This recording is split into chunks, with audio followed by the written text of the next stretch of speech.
I'm Justin Slattery. I have a avocado harvesting business in the Bay of Plenty called Slattery Limited, and I have been using Hydraladas for about 17 years. I don't think you can get anything better with the feet control when it comes to what we do with the pruning and the picking. Having your hands free is obviously a massive bonus.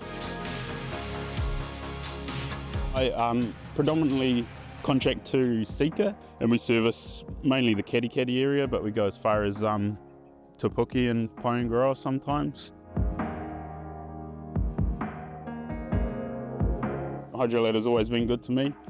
These two here are my 9th and 10th machines. My first one was bought in 2007. 3 of them are 8 metres, and then the rest are all 6s, so 7 6-metres, and all tandem drive.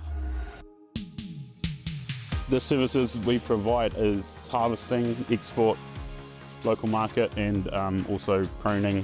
Working in avocados, obviously a lot of it's quite slopey terrain, so I find the tandem drive machines are very good on the slopes and very stable, particularly on slopes, and any stuff on the ground is going to be hard to drive over. So the tandems really suit us.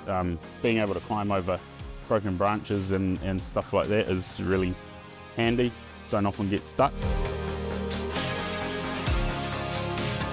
Personally, I quite like the new plastic picking bags with the extra capacity, and having a few machines, I like the fact that they're malleable, so they can bend back out to shape. So to transport them, I have a triple axle trailer. I went with a triple axle for the distance for the 8 metres, so that the 8 metres are legal on the road. And then also I've got a small sliding tilting deck truck, which is perfect it's awesome for avocado orchards where there's no loading bay, because you can get it in and around. By chance, I got one of my new machines with a Honda engine. I'm quite looking forward to seeing how that performs. Also, this machine came with dual power, so when you're lowered, you got a 50% speed increase to get to the bins quicker and stuff if the bins are quite far away. So looking forward to seeing how this new machine goes.